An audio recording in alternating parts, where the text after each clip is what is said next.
Alright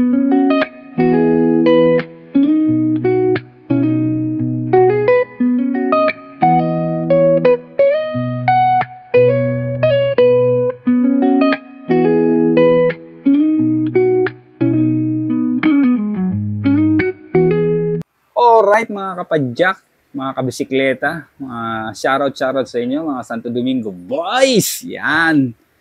So magandang hapon sa inyo, panibagong vlog tayo ngayon. So meron tayong gagawing project. Yan, project.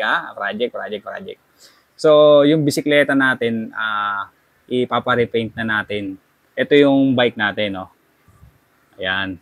Ayan yung bike natin. Ipapa-repaint na natin yan. So, hingi lang ako konting suggestion sa inyo mga tropa. Meron tayong papakitang dalawang klaseng kulay na bisikleta. Ang tatak S-Works din. So, papakita ko sa inyo yung dalawang klase. Comment down below kung ano yung pinakamagandang kulay para sa ating bike.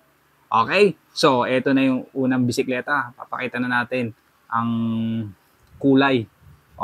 Eto na.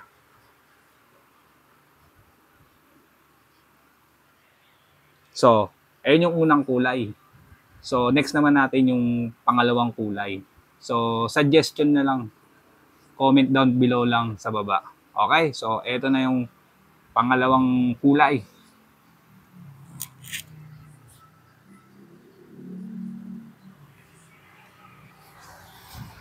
Okay. So, nakita nyo na yung mga kulay na papapintura natin kung ano yung nababagay dun sa ating bisikleta. Comment nyo lang.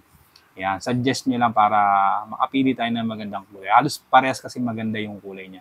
So, ang kakana nga pala ng ating bike si Kuya Jun. Yan. So, eto yung Facebook account niya.